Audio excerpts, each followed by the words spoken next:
The crystal wine glass felt like ice in Jessica's hand, a stark contrast to the burning humiliation scorching her cheeks. The words, spat from the perfectly glossed lips of her husband's mistress, echoed in the sudden, suffocating silence of the dining room, worthless. One word designed to shatter her. Everyone was looking at her, her weak husband, her stunned mother-in-law, and her terrifyingly calm father-in-law, Stephen Hayes.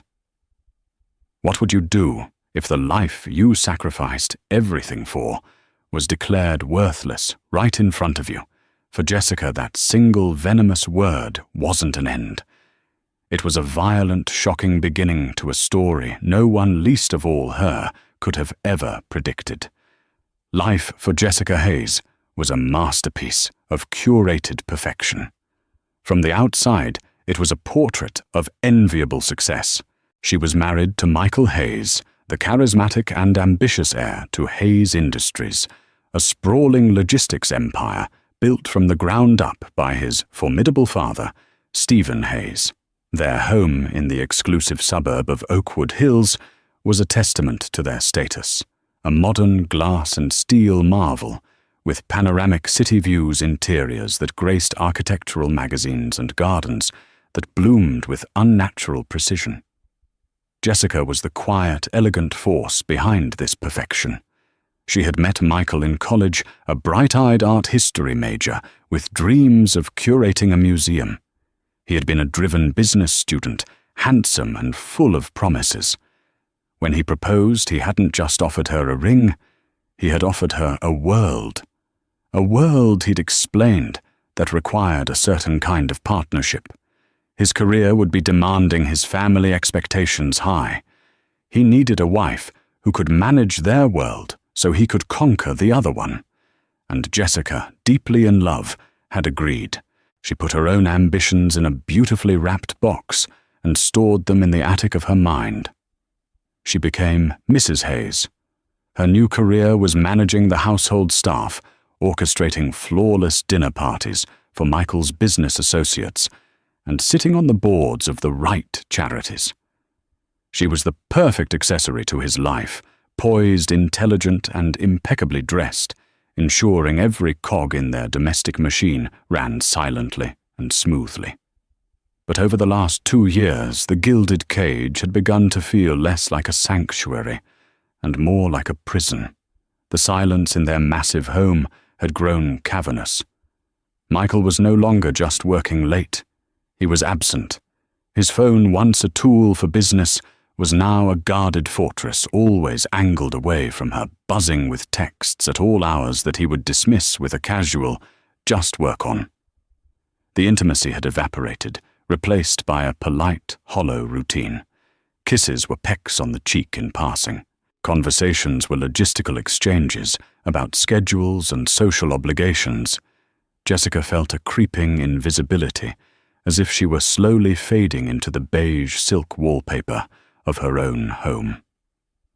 She tried to breach the distance, suggesting weekends away, cooking his favorite meals, wearing the dress he once loved. But her efforts were met with a distracted smile and a pat on the hand, as if she were a loyal pet seeking a moment of attention. The loneliness was a physical ache. She would wander through the silent, immaculate rooms of her home, her reflection staring back at her from polished surfaces, a stranger in her own life. She had sacrificed her friends from her old life who didn't quite fit into Michael's world, and the society wives she now associated with were masters of superficiality. Their conversations were a carousel of gossip renovations and vacation plans, a language Jessica spoke fluently, but felt no connection to. The Hayes family was an institution in itself. Margaret Hayes, her mother-in-law, was a woman from a generation that believed a wife's duty was to stand by her husband no matter what, and to never ever air dirty laundry in public. She was kind to Jessica, in a formal, distant way, but offered no real warmth or camaraderie. And then there was Stephen. Stephen Hayes was a man carved from granite and ambition. He was in his mid-60s, but possessed an energy that exhausted men half his age. His eyes, a piercing grey, seemed to see everything, to analyze and assess every person and situation, with unnerving accuracy. He rarely spoke in meetings, but when he did, his words carried the weight of law. He was a patriarch in the truest sense of the word, and his approval was the sun around which the entire family orbited.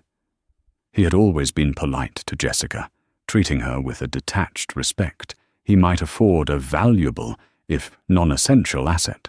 She both feared and admired him, but she never felt she truly knew the man behind the fearsome reputation. The upcoming dinner was particularly important. It was Stephen's 65th birthday, a milestone that demanded a grand yet intimate family celebration.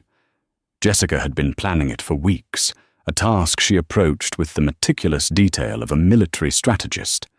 She'd overseen the menu with their private chef, selected the vintage French wines from their cellar, and arranged the floral centerpieces herself, a small act of personal creativity in a life of delegated tasks.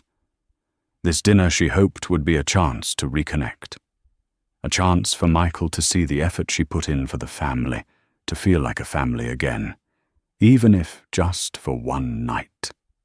On the evening of the dinner, as she fastened a simple pearl necklace around her neck, she looked at her reflection. She looked every bit the part of Jessica Hayes, the perfect wife.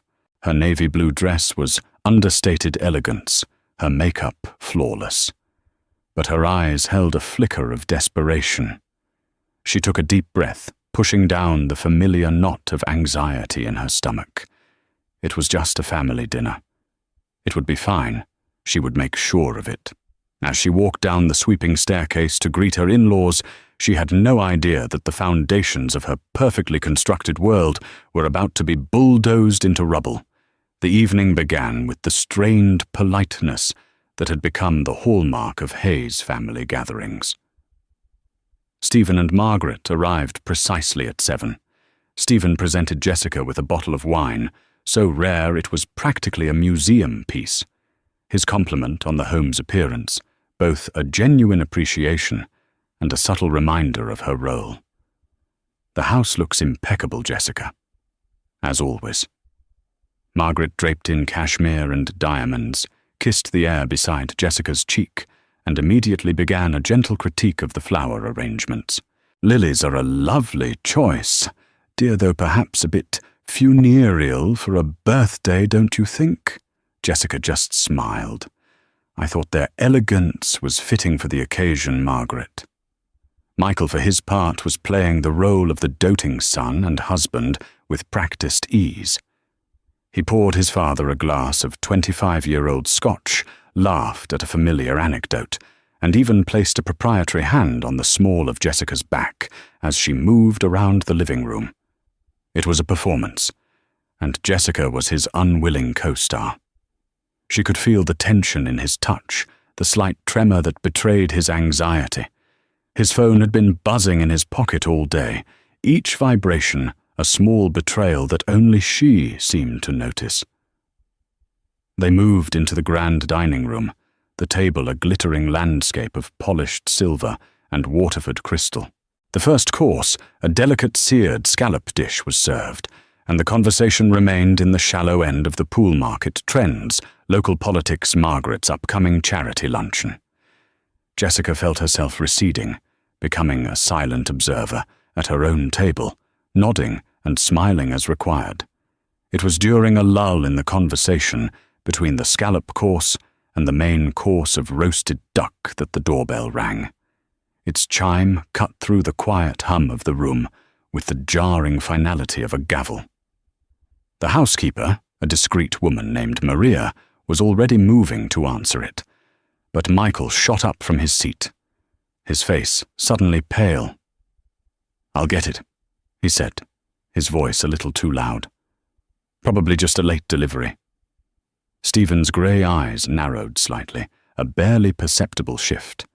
He stopped his wine glass halfway to his lips and watched his son hurry from the room. Jessica's heart began to hammer against her ribs. A cold dread, sharp and specific, washed over her. This was it. The vague anxiety she'd been living with for months was about to be given a name and a face. They could hear muffled, urgent whispers from the foyer. Michael's voice was strained, pleading. It was answered by a woman's voice, low but firm, with a cutting edge of indignation. Then the sound of heels clicking decisively on the marble floor. Michael re-entered the dining room, his face ashen. Following behind him was a woman who seemed to suck all the air out of the room. She was stunning in a way that was almost aggressive, tall and statuesque, poured into a blood-red dress that clung to every curve. Her long dark hair was styled in sleek, severe lines, and her makeup was a work of art. She was the polar opposite of Jessica's classic elegance.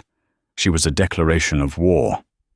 She paused at the entrance to the dining room, her eyes sweeping over the scene with an expression of triumphant ownership. Her gaze landed on Jessica and lingered for a fraction of a second, a flicker of cold assessment in her dark eyes. "Michael, darling," the woman said, her voice smooth as velvet but laced with steel. "Aren't you going to introduce me?" Michael looked like a cornered animal. He stammered, This is Brenda. Brenda Walsh. She's a colleague from the marketing firm we're consulting with." The lie was so flimsy, so pathetic it was almost laughable. Brenda's smile was a predatory slash of red. Stephen Hayes said nothing.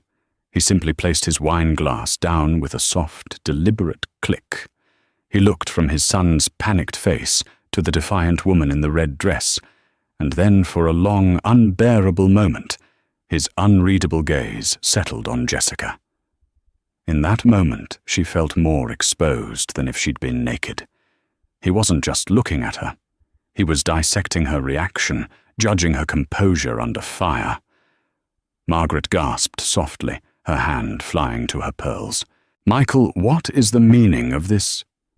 Brenda ignored her completely. She walked further into the room as if she owned it. Her eyes locked on Jessica.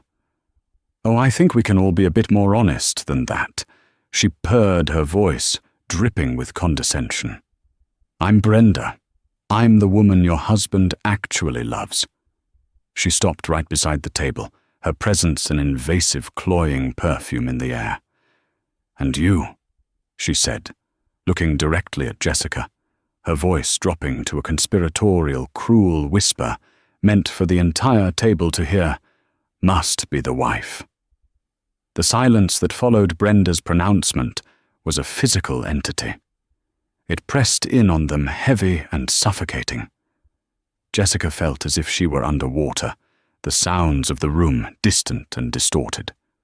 Her husband's affair, the secret she had suspected but had been too afraid to confirm, was now a guest at their dinner table, wearing a red dress and a smirk. Michael, utterly neutered, could only sputter. "Brenda, this is not the time or the place." "Oh, but it is." Brenda countered, her voice sharp. She didn't even look at him. Her entire focus was a laser beam aimed at Jessica. "I think this is the perfect time, the time for secrets to end. I'm tired of being relegated to stolen weekends and hushed phone calls. I'm tired of you pretending to be happy in this museum." She gestured around the opulent dining room with a dismissive flick of her wrist. Jessica's hands were clenched into fists in her lap, her manicured nails digging into her palms. The pain was a welcome anchor in the swirling vortex of humiliation. She forced herself to meet Brenda's gaze, refusing to give her the satisfaction of looking away. She would not cry. Not here. Margaret, recovering from her initial shock, found her voice. "Young lady, you have no right to be in this house. This is a private family dinner." Brenda finally turned her head to acknowledge her mother-in-law, a slow, insolent movement. "With all due respect, Margaret, this is my family dinner now, too. Or it will be. Michael and I are in love. He's just been trying to find the right way to tell you all. She reached out and placed a perfectly manicured hand on Michael's shoulder. He flinched but didn't pull away. That simple, damning inaction was a stab to Jessica's heart. "What I can't understand," Brenda continued her tone, shifting to one of mock sympathy as she turned back to Jessica, "is why it's taken him so long.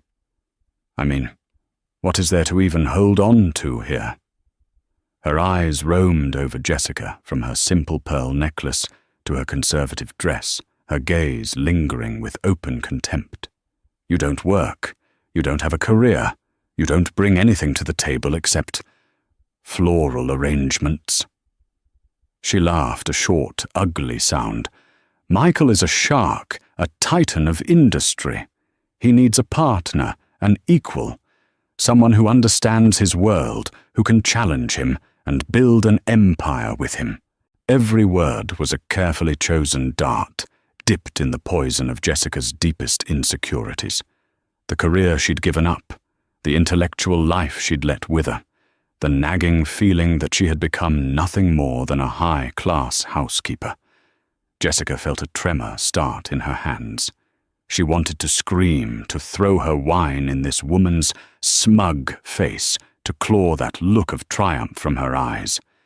But she was frozen, trapped by years of conditioned poise and the paralyzing presence of her father-in-law, who still hadn't said a single word. He just watched his face, an impenetrable mask. Seeing her silence, Brenda moved in for the kill. She leaned forward slightly, placing her hands on the back of an empty chair as if she were already claiming her seat at the table. "He told me all about you," she said, her voice dropping to a low, vicious murmur that carried across the silent room. "How you're nice. How you're a good manager of the house, but there's no passion, no fire. You're just a placeholder, a decorative, beautiful, and utterly worthless placeholder." Worthless. The word landed with the force of a physical blow. It echoed in the pristine dining room, a piece of graffiti scrawled across a masterpiece. Jessica's breath hitched, the blood drained from her face, and for a terrifying second she thought she might faint. The room swam before her eyes. She looked at Michael, a desperate, pleading glance. "Say something. Defend me. Defend our life, our marriage, the years I have given you." But Michael just stood there, his mouth slightly agape, a portrait of pathetic cowardice. He looked from Brenda to his father, his eyes wide with fear, completely incapable of action. His silence was his answer. It was his agreement. In that moment, something inside Jessica snapped. The years of quiet sacrifice, of swallowing her pride, of politely smiling through the loneliness, it all curdled into a cold, hard knot of fury in her stomach. The shock and humiliation began to recede, replaced by a glacial rage. The spell of silence was finally broken, not by Jessica or Michael, but by the quiet, deliberate sound of a fork being placed on a plate. It was Stephen. He had calmly set down his silverware, the clink of metal on porcelain as loud as a gunshot. He dabbed his mouth with his napkin, folded it precisely, and placed it on the table. Then slowly he lifted his gaze. He didn't look at Brenda. He didn't look at Jessica. He looked at his son. And for the first time that night, he spoke. His voice was not loud, but it held a chilling, absolute authority that made every other sound in the world cease to exist. "Michael," he said, his voice as cold and sharp as a shard of ice. "Explain yourself." All eyes snapped to Michael. Under his father's glacial gaze, he seemed to shrink, the last vestiges of his bravado evaporating. He opened his mouth, but no sound came out. He looked like a schoolboy caught cheating on a final exam, utterly exposed and without defense. Dad, it's complicated." He finally managed to stammer, his voice thin and reedy.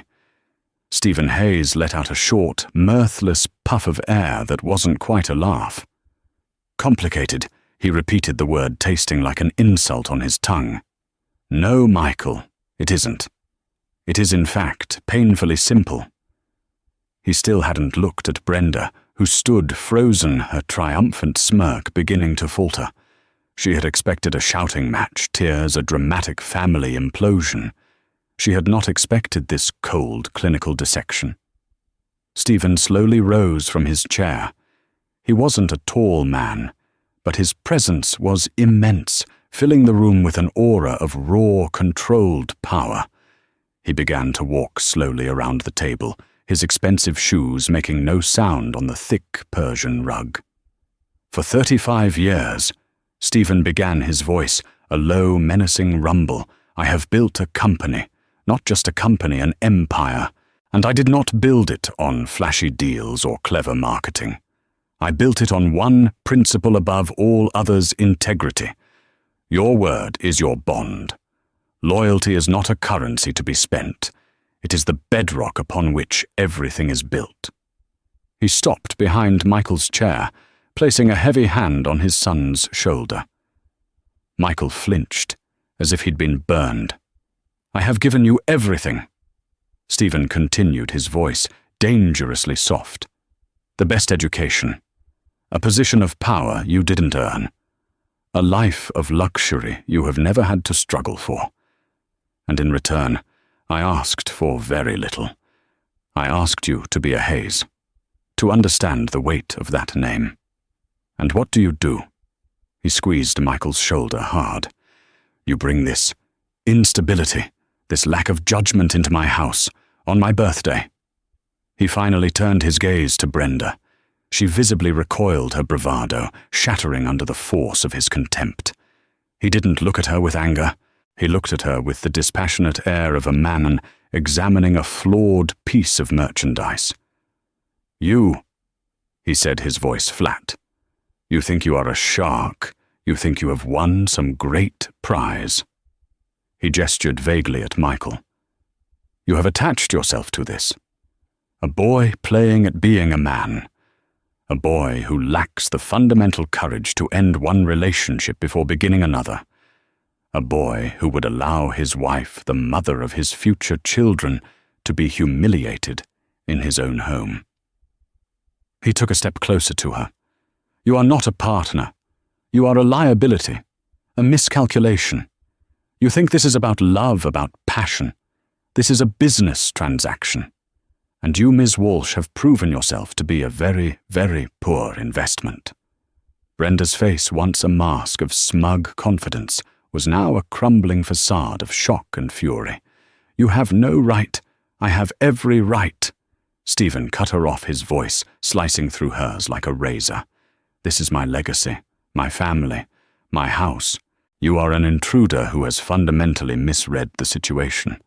You saw weakness in my son, and you thought that was the keys to the kingdom. You failed to realize that the weakness you exploited is the very thing that makes him worthless to me. He turned back to Michael, his voice, dropping even lower, filled with a chilling finality. The trust fund your grandfather set up for you will be frozen effective tomorrow morning. Your company credit cards will be cancelled. Security will meet you at your office on Monday to escort you from the premises. You are relieved of your duties at Hayes Industries. Michael gasped, his face a mask of disbelief. Dad, you can't. The Anderson merger, I'm leading that. You are leading nothing, Stephen stated, as if discussing the weather. You are a disgrace. You have disgraced your name, your mother, and your wife. He then did the most unexpected thing of all. He turned his full attention to Jessica. Her own shock was so profound she could barely breathe. She had been a spectator to her own execution, and now the executioner was looking at her. His grey eyes, for the first time, held something other than detached assessment. It was a flicker of respect. Jessica, he said, his voice, now devoid of its earlier menace, calm and clear. This woman called you worthless.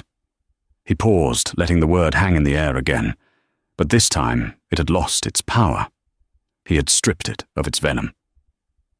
My son's choices have proven that he is the one who does not understand value. He has mistaken flash for substance. He has traded gold for brass. He looked from Jessica to his whimpering son and to the stunned mistress. Michael, you and Miss Walsh will leave my home now. But my things, Michael protested weakly. You will be allowed to collect your personal effects at a time of Jessica's choosing, not before, Stephen commanded. Then came the final devastating blow that realigned the entire universe. He looked back at Jessica, who was still seated, her hands trembling in her lap, her eyes wide with a mixture of terror and a dawning, unbelievable hope. Stephen Hayes, the formidable patriarch who had never offered her more than polite civility, gave her a slight, almost imperceptible nod. "Jessica," he said, his voice firm and resolute, "you will stay. This is your home." The sound of the heavy front door closing behind Michael and Brenda was a deafening boom in the silent house. It was the sound of a life ending. Jessica sat at the dining table, a lone survivor in the wreckage of her marriage, the exquisite duck confit growing cold on the fine china. Margaret was weeping softly, dabbing at her eyes with a linen napkin. Stephen, how could he, in our own home, in front of us? Stephen ignored her. He walked back to his seat at the head of the table and sat down. He picked up his wine glass and took a slow, deliberate sip. For a long moment, the only sounds were Margaret's quiet sobs and the ticking of the grandfather clock in the hall. Jessica felt 1,000 emotions, at once relief so profound it felt like pain, a terrifying uncertainty about the future, and a strange, fragile sense of vindication. She looked at the man at the end of the table. She had been married into his family for 8 years, and she realized in that moment that she had never known him at all. Finally, he spoke, his voice calm and measured, as if the preceding thermonuclear event had been a minor inconvenience. "Jessica." She lifted her head, meeting his gaze. "Yes." Her own voice was a hoarse whisper. "I imagine you have questions." It was the understatement of the century. "A few," she managed to say, a ghost of a smile touching her lips. He nodded. "Firstly, I apologize.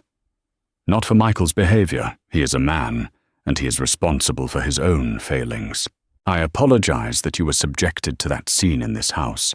It was a failure of our family's standards." This formal, almost corporate apology was so quintessentially Stephen that it almost broke the tension. You fired him," Jessica stated the reality of it, still sinking in. "You cut him off completely." "I did," Stephen confirmed, swirling the deep red wine in his glass.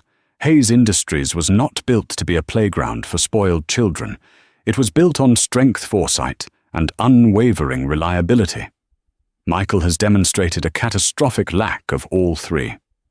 A man who cannot manage his own household cannot be trusted to manage a $100 million merger. His disloyalty to you was not a personal failing.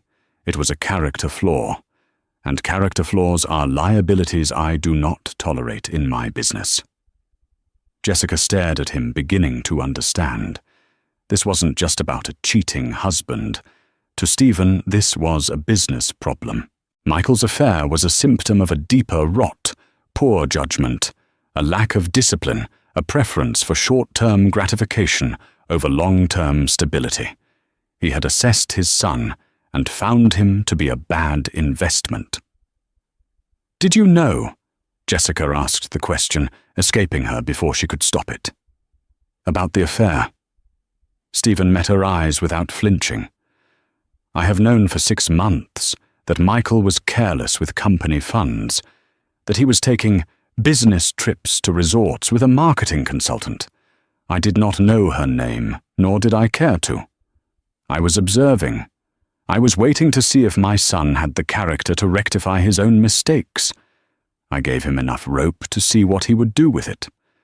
Tonight, he chose to hang himself. The cold pragmatism of it was staggering. Jessica felt a chill run down her spine. He had been watching, waiting, testing. "What happens now?" she asked, her voice small. To me, this was the question that had been screaming in her mind. Was she just another asset to be liquidated in the fallout? A problem to be handled with a generous but dismissive divorce settlement? Stephen set his glass down. He leaned forward, his elbows on the table, and fixed her with an intensity that made her feel like the most important person in the world. "That, Jessica, is entirely up to you," he said. "Option 1 is simple, clean, and what most people would expect. My lawyers will draft a divorce settlement, so generous that you will never have to worry about money again for the rest of your life. You can have this house as stipend, anything you require. You can go back to your art, travel the world, and forget the name Hayes ever existed." It was a tempting offer, a golden parachute from a life that had brought her so much pain. But as he spoke, she felt a surprising pang of dissatisfaction. To take the money and run felt like accepting Brenda's verdict. It felt like admitting she was nothing without a man's name and fortune. And option 2, she asked, her voice gaining a bit of strength. A flicker of something approval perhaps danced in Stephen's eyes. "Option 2 is more complicated. For years I have watched you. You manage this household with the efficiency of a Fortune 500 COO. You navigate complex social hierarchies with the skill of a seasoned diplomat. You have a degree in art history, an eye for detail, and an intellect that my son was too foolish to ever engage." He paused, letting his words sink in. "Hayes Industries has a philanthropic arm, the Hayes Foundation. It's been run by my sister for 20 years, and frankly it's become stagnant. It's a tax write-off, a PR tool. It has no vision, no soul." He leaned back in his chair. "I am offering you a position, Executive Director of the Hayes Foundation. You will have a budget, a staff, and complete autonomy. Your mandate will be to rebuild it from the ground up. Turn it into something that has a real measurable impact, something that reflects the values this family is supposed to stand for." Jessica was speechless. Her mind reeled. A job, not a charity position, not a hobby, but a real, powerful, demanding job. It was the life she had packed away in a box all those years ago, being handed back to her by the most intimidating man she had ever known. "Why?" she finally breathed. "Why would you offer me that?" Stephen looked at her, and the granite facade seemed to crack for just a moment, revealing the man beneath. "Because, Jessica, true loyalty is the rarest and most valuable commodity in the world. You have shown it to my family even when my son did not deserve it. I do not discard assets like that. I reinvest in them." He stood up, signaling the end of the conversation. "You don't have to decide now. Take the weekend. Think about what you want your life to look like. Maria will show you to the master guest suite. I've had it prepared for you. Michael's things will be removed from the master bedroom tomorrow." As he and a still sniffling Margaret left the dining room, Jessica remained seated amid the ruins of her birthday dinner. The choice he had given her was stark, a quiet, comfortable ending, or a difficult, terrifying new beginning. For the first time in a very long time, the future was not a pre-written script. It was a blank page, and the pen was finally in her hand. Jessica didn't take the weekend. She called Stephen's personal assistant at 9 a.m. the next morning and accepted the position. A wave of fear and exhilaration washed over her as she hung up the phone. She had spent the night in the vast, silent guest suite, staring at the ceiling, feeling the tectonic plates of her life shift beneath her. Taking the money felt like a retreat. Taking the job felt like a declaration of war, not on Michael or Brenda, but on the version of herself who had allowed her own worth to be dictated by others. The first few weeks were a trial by fire. The Hays Foundation office was a sleepy, neglected corner of the Hays Industries corporate tower. The staff were polite but skeptical, viewing her as the boss's cast-off daughter-in-law, given a vanity project to keep her busy. The files were a mess of outdated projects and uninspired check writing to the same handful of politically safe charities year after year. Jessica dove in. She worked 12-hour days, fueled by coffee and a burning need to prove herself. She read every file, every financial report, every grant proposal from the last decade. She met with community leaders, non-profit organizers, and activists, people from a world far removed from the society luncheons she used to attend. She listened. Slowly she began to form a vision.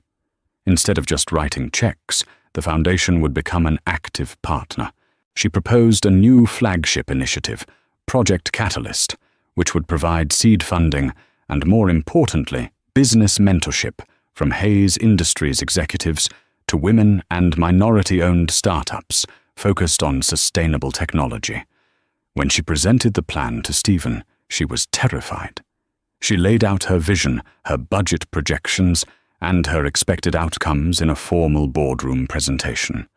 He sat at the far end of the long table, listening without expression, his face an unreadable mask.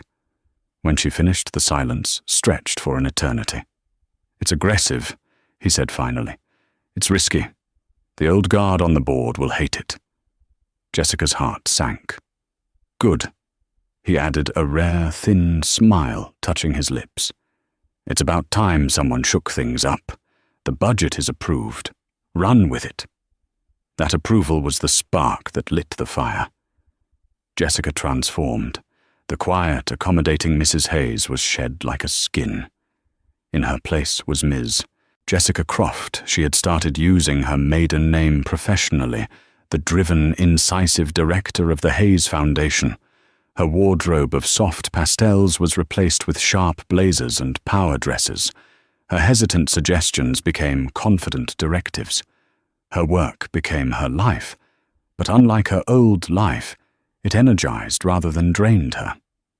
She discovered she had a talent for seeing potential, where others saw problems, for connecting people, for turning abstract ideas into concrete results. For the first time since college, she felt intellectually alive. She felt valuable. Meanwhile, Michael's world was collapsing in a slow, agonizing implosion. The stories filtered back to her through office gossip and the occasional reluctant update from Margaret. Being fired by his own father was the ultimate humiliation. His name, once a golden ticket, was now an anchor. No reputable company would touch him, fearing the wrath of Stephen Hays. Brenda, true to Stephen's prediction, had vanished the moment the money dried up. The passionate, all-consuming love she'd professed was, as it turned out, directly correlated to Michael's Amex Black Card limit. She left him with a mountain of debt from their lavish trips and a scathing parting text message. Stripped of his job, his money, and his mistress Michael was forced to sell his sports car and move into a small generic apartment downtown. He tried calling Jessica at first, with angry, entitled demands, then with pathetic, pleading voicemails. She instructed her assistant to block his number. The divorce was swift and clinical. On the day it was finalized, Jessica felt not sadness, but a profound sense of peace. She was closing a chapter, not just of her life, but of who she was. 6 months after that fateful dinner, Jessica stood on a stage at the Project Catalyst launch event. The room was filled with journalists, city officials, and the first cohort of bright, ambitious entrepreneurs her foundation was funding. She looked out at the crowd, confident and poised, speaking passionately about the power of opportunity and innovation. In the back of the room, standing quietly, was Stephen Hays. He wasn't there as the CEO of Hays Industries, but simply as an observer. As Jessica finished her speech to a thunderous round of applause, their eyes met across the crowded room. He gave her a single definitive nod. It wasn't a nod of approval from a father-in-law to a daughter-in-law. It was a nod of respect from one professional to another, an acknowledgement from one architect to another. He had given her the rubble and the blueprints, but she, Jessica Croft, was the one building the empire. A year to the day after the dinner party that had detonated her life, Jessica was working late, poring over quarterly reports for the foundation. Project Catalyst had become a resounding success, exceeding all its first-year projections. It was the talk of the city's philanthropic and business circles. Jessica was no longer known as Michael Hayes' ex-wife. She was Jessica Croft, the visionary leader, who had resurrected the Hayes Foundation.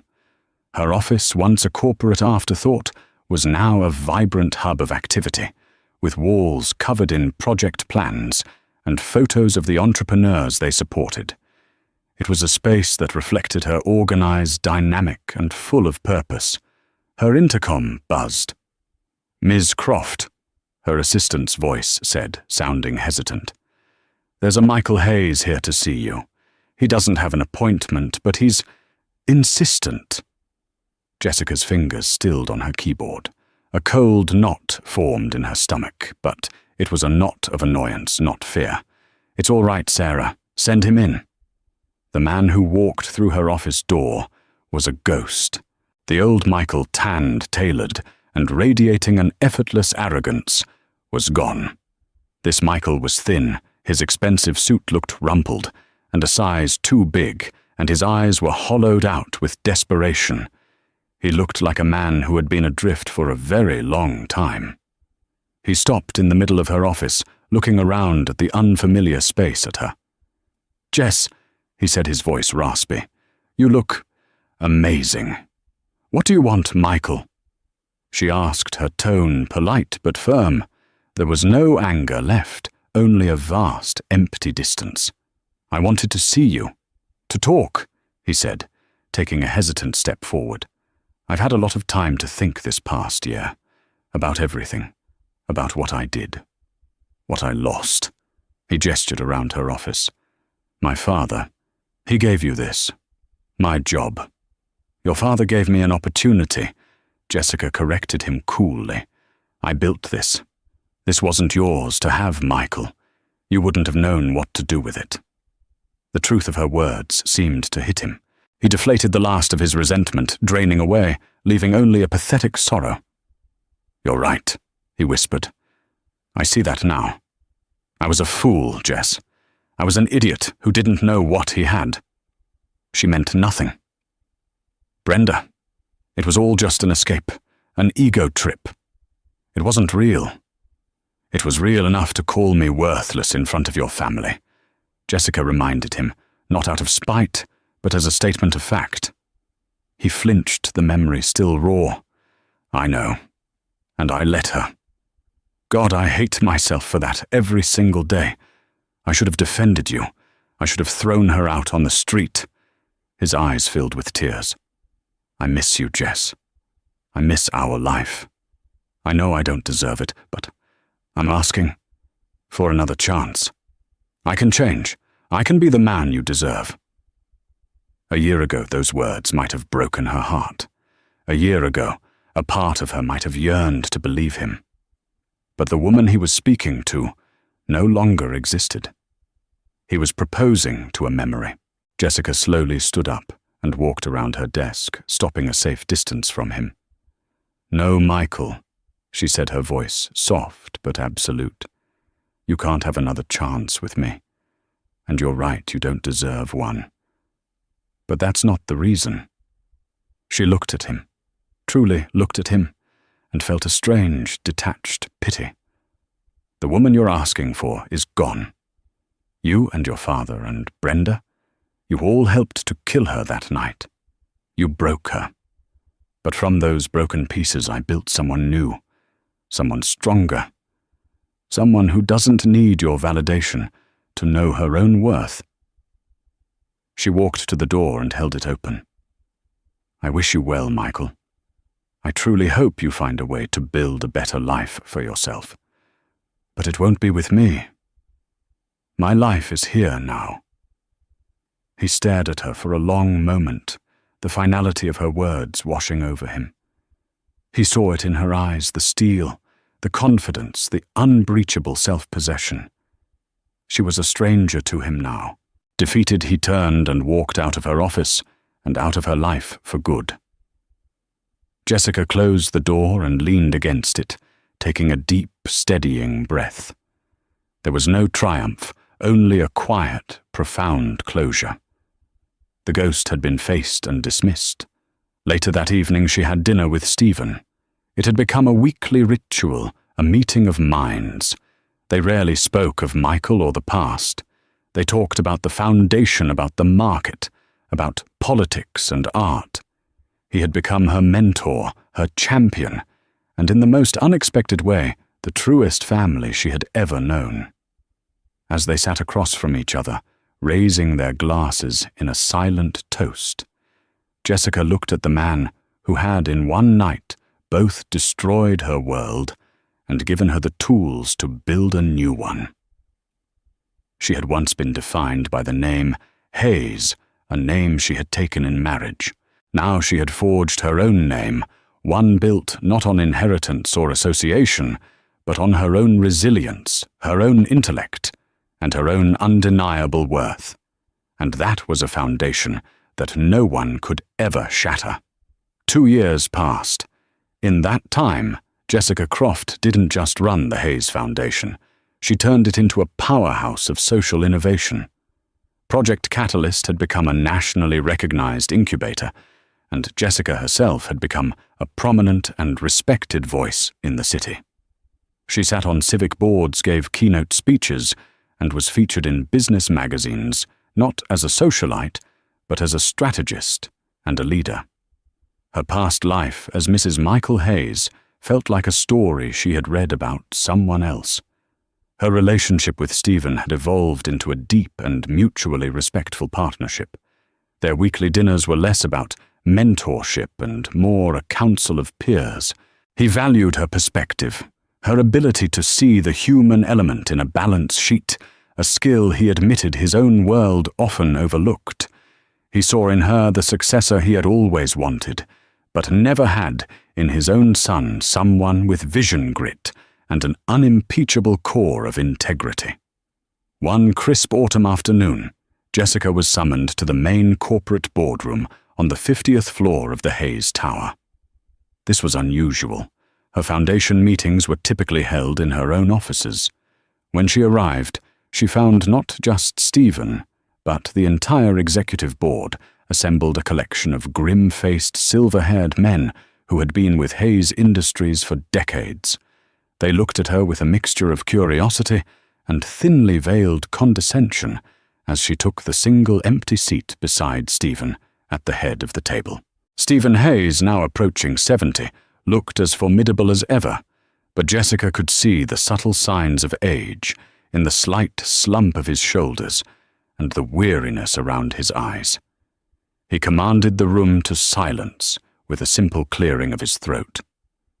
"Gentlemen," he began, his voice still a resonant baritone, "I have called this meeting to discuss the future. As you know, I have no intention of dying at this desk, and the time has come to formalize a succession plan." A ripple of anticipation went through the room. The COO, a bulldog of a man named Frank Gallagher, leaned forward slightly, barely containing his ambition. He was the obvious heir apparent. "The board has urged me to name a successor from within this room." Stephen continued, his eyes sweeping over the expectant faces. "But I have concluded that what has brought us to this point is not what will carry us into the next decade. We have become too comfortable, too insular. We need a new perspective." He paused, letting the tension build to an unbearable peak. "Therefore, I am creating a new position, effective immediately, Chief Strategy Officer. This individual will report directly to me and will have oversight on all new acquisitions, market expansion, and long-term strategic planning. This role will serve as the final proving ground for the next CEO of Hayes Industries. The men around the table held their breath. Stephen turned his gaze not to his COO, not to any of his seasoned vice presidents, but directly to Jessica. "And I am offering the position to Jessica Croft." The silence in the boardroom was absolute. Then it was broken by a disbelieving scoff from Frank Gallagher. The other men stared their faces, a mixture of shock and outrage. They saw the ex-wife of the family disgrace the head of the soft charity division, being offered the keys to the kingdom. Jessica herself was stunned into silence. She felt the blood drain from her face. This was beyond anything she could have imagined. It was an honor so immense, it was terrifying, a challenge so great, it felt like an attack. Before she could even process it, Stephen concluded the meeting. "My decision is final. You will all give Ms. Croft your complete and total cooperation. That is all." He stood, and the board members, their faces, like thunderclouds, had no choice but to follow suit, filing out of the room with resentful sideways glances at Jessica. The news spread through the corporate world and the Hayes family like a shockwave. That evening, Jessica received a frantic call from Margaret. They met in the quiet, formal living room of the old Hayes mansion, the same house where Jessica's life had once shattered. Margaret's eyes were red-rimmed, her composure gone. "Jessica, you cannot do this," she pleaded, her voice trembling. "I know my son was a fool. He broke my heart, and he broke yours. But this is his birthright, to have his place, his legacy taken by—" She trailed off, unable to say the words. "By his ex-wife." Jessica finished softly, a sad ache in her chest. "This is a man's world, Jessica. The boardroom. Those men will eat you alive." Margaret continued, her worldview from a bygone era laid bare. "It's not right. You have your foundation, your success. Why do you need to take this too? It is the last thing that belongs to Michael's name." Jessica looked at the woman who had once been her mother-in-law. She saw not a villain, but a mother grieving for the son she had lost, not to death, but to his own weakness. "Margaret," she said gently but firmly, "this has nothing to do with Michael. And it is not being given to me. It is an opportunity I have earned." The conversation ended with tears and a new, painful chasm between them. Troubled, Jessica went to see Stephen in his study. "They will fight me every step of the way," she told him, standing before his massive oak desk. "The board thinks I'm a joke. Margaret thinks I'm a usurper. Why would you put me in this position?" Stephen leaned back in his leather chair, steepling his fingers. "Because I'm not interested in who has the right name. I am interested in who has the right character. For 2 years you have taken a neglected sentimental asset and turned it into a profitable strategic powerhouse that has elevated the Hayes brand more than any marketing campaign ever could. You have faced skepticism and quietly, methodically proven every single critic wrong." He leaned forward, his grey eyes locking onto hers, the full force of his conviction behind his words. "Do not mistake this for a gift, Jessica. It is a burden. I am not giving you a crown. I am pointing you toward an empty throne and inviting you to fight for it.